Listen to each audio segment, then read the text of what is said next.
ఈ కార్యక్రమానికి పూనుకొని గద్దరన్నతో ఉన్న సాన్నిహిత్యాన్ని, గద్దరన్న చేసిన కృషిని, గద్దరన్న సమాజంలో ఉన్న విధానాన్ని, గద్దరన్న తన లోపలికి సమాజాన్ని తనలో నిలుపుకున్న విధానాన్ని గుర్తించి ఆయనతోనున్న స్నేహానికి గుర్తుగా ఇంత పెద్ద ప్రతిమని ఇక్కడ స్థాపించి ఇంతమందిని పిలిచి ఆయన ఆత్మీయులని, ఆయన ఆత్మస్వరూపాన్ని కలిగిన వ్యక్తులను పిలిపించి అన్న విగ్రహాన్ని ఆవిష్కరిస్తున్న సత్యన్నకు, అన్న మిత్రులకు అందరికీ, ఈ కార్యక్రమానికి పూనుకున్న ప్రతి ఒక్కరికి పేరు పేరు నా కృతజ్ఞతలు తెలియజేస్తున్నా.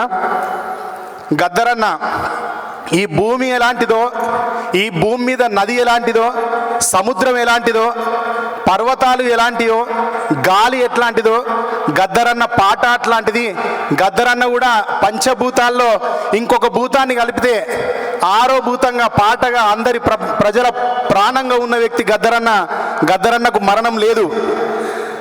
గద్దరన్న అనంతం. ఒకవేళ మతంతో కొలిస్తే భగవద్గీతను ప్రేమించే వాళ్లకు భగవద్గీత లాంటివాడు, బైబుల్ని ప్రేమించే వాళ్లకు బైబుల్ లాంటివాడు, ఖురాన్ను ప్రేమించే వాళ్లకు ఖురాన్ లాంటివాడు.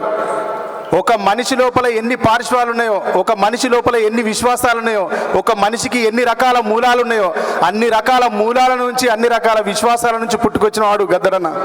గద్దరన్న గురించి చెప్పుకుంటే జీవితం సరిపోదు. కానీ గద్దరన్నతో నాకున్న అనుబంధానికి, గద్దరన్నకు అంకితం ఇస్తూ అప్పుడు చేసిన చిన్న పాట వినిపించాలనా? పల్లె గడపలో ప్రజల గుండెలో మారుమోగిన పాట, ఇది జనాల అక్షర కోట. పంటసేలలో పశువుల కాపరి అసువుగా పలికిన మాట, ఇది ప్రపంచ బాధల బాట. ఊయల పాట, ఊపిరి పాట, ఊపిరి వదిలిన వీరుల పాట. పల్లె గడపలో ప్రజల గుండెలో మారుమోగిన పాట, ఇది జనాల అక్షర కోట, జనాల అక్షర కోట, జనాల అక్షర కోట. పంట చేలలో పశువుల కాపరి అసువుగా పలికిన మాట, ఇది ప్రపంచ బాధల బాట, ప్రపంచ బాధల బాట, ఇది ప్రపంచ బాధల బాట. పాలమూరు పొత్తిళ్లలో పుట్టి ప్రభుత్వాన్ని పడగొట్టిన పాట, ఓరుగల్లుడే భర్తిలో ఎదిగి మానవతను వెలిగించిన పాట.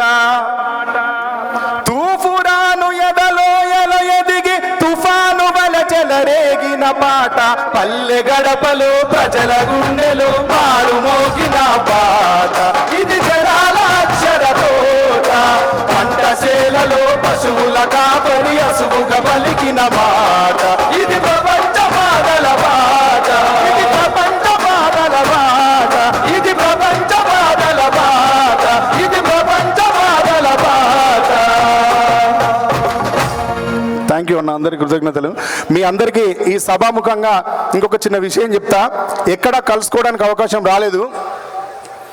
గద్దరన్నని సమాజం, రాజకీయ వ్యవస్థ ఎప్పుడూ ఒక పాటగానిగానే చూసింది, కానీ ఆయన లోపల రాజకీయ కోణాలను ఎవరు గుర్తించలేదు. చాలామంది గద్దరన్న రాజకీయం చేస్తున్నప్పుడు, రాజకీయ పార్టీలను కలుస్తున్నప్పుడు గద్దరన్నను వ్యతిరేకించిండు. కానీ గద్దరన్న చివరి దశలో చెప్పిన విషయం ఏంటి అంటే, ఓటేసే హక్కున్న ప్రతి వాడికి రాజకీయం చేసే హక్కు ఉంటుంది తమ్మి. మీరు పాటని మీకోసం కాకుండా ప్రజల కోసం కేటాయించారు కాబట్టి, ఆ ప్రజల్ని రాజకీయమే శాసిస్తుంది కాబట్టి, రాజకీయంలో కూడా, అధికారంలో కూడా కళాకారులు మీ వంతు వాటాను సంపాదించుకోవాలి. మనలాగా వెనుకబడ్డ జాతి వాళ్ళు ఎవరైనా ముందుకొచ్చి రాజకీయం చేయడానికి ఎప్పుడు కూడా వెనుకాడొద్దు తమ్మి, రాజకీయంలో మన వాటా ఉంది, చెయ్యాలి అన్నాడు.